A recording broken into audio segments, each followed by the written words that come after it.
You want to support Roland Martin Unfiltered? Be sure to join our Bring the Funk fan club. Every dollar that you give to us supports our daily digital show. There's only one daily digital show out here that keeps it black and keep it real as Roland Martin Unfiltered. By going to RolandMartinUnfiltered.com, you can make this possible. All right, folks, we got to talk about this crazy-ass story. Normally we have crazy white people. Okay, went to my panel weigh in on this. Oh, my God, y'all. This actually happened, okay?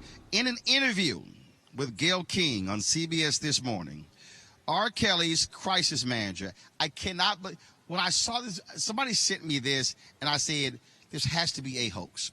It could not be real, okay? So R. Kelly's crisis manager, Darrell Johnson, revealed, you know what? Just play it, and we'll talk about it with our panel. You have a 20-something-year-old daughter. Would you allow her to be alone with Absolutely not. With R. Kelly? I wouldn't leave my daughter with anybody that's accused of pedophilia. Period. So you would not?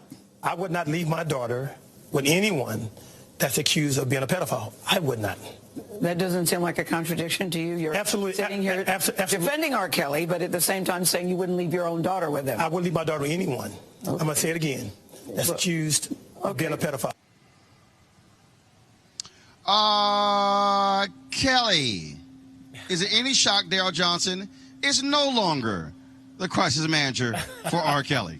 No, because it seems like he's about to be in his own crisis right now. Not only was it contradictory, but it was very telling that somebody in R. Kelly's own camp is admittedly saying that he wouldn't leave his own child around R. Kelly, regardless of whether he's accused of being a pedophile or not. At this point, it seems like a little bit beyond an accusation, but I understand, innocent until proven guilty via court, et cetera, et cetera.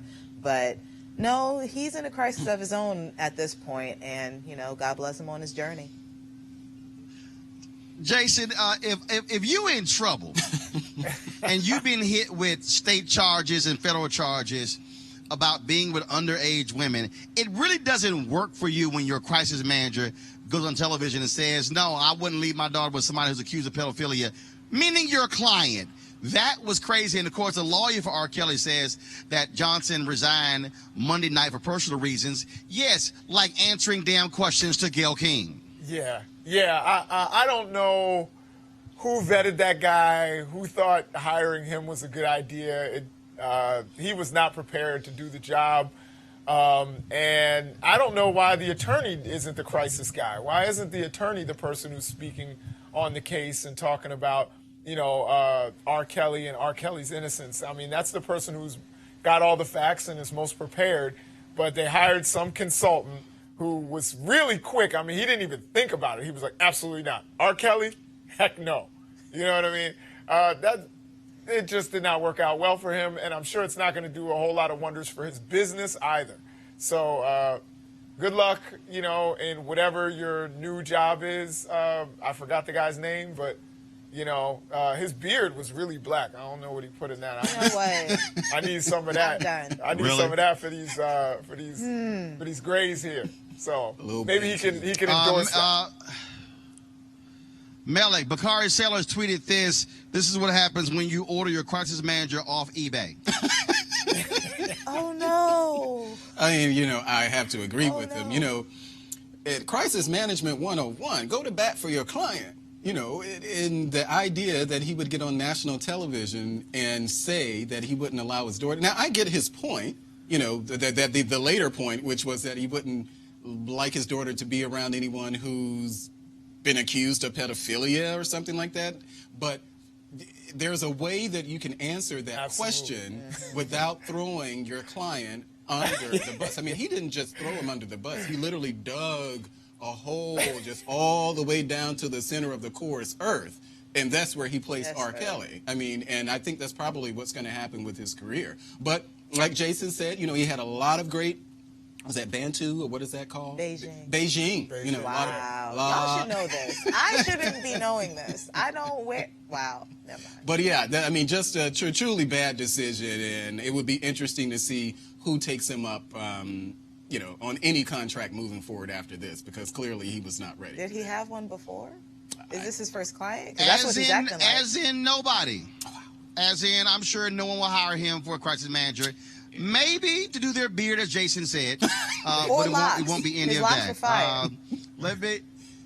Yeah, I'm just saying. So that's pretty wild, pretty crazy. All right, folks, back to that Roland Martin Unfiltered video in just one moment. Hey guys, you heard me talk about a lot about marijuanastock.org because I want to keep you informed of investment opportunities that make sense. We've all watched the growth of the cannabis industry. A recent report by New Frontier Data estimates the global cannabis market at over $340 billion. We know that marijuana legalization is sweeping the country state by state.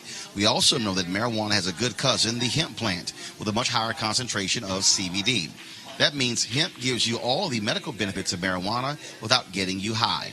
Until recently, hemp farming was practically illegal in the United States and heavily regulated by the DEA. The 2018 Farm Bill changed all of that, making it legal to grow hemp CBD in the U.S.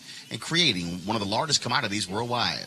And they need land to grow all of the plants. Folks, this is not rocket science. It's just an incredible investment opportunity, and that's where our good friends at 420 Real Estate come in.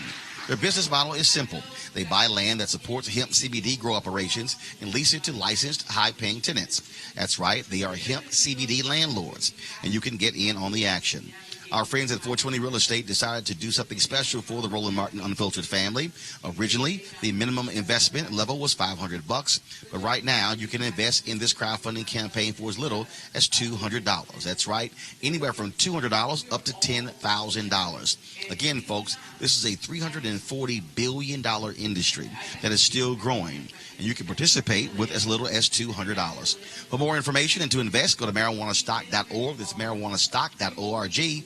Be sure to get in the game and do it now. Now back to your Roland Martin Unfiltered video.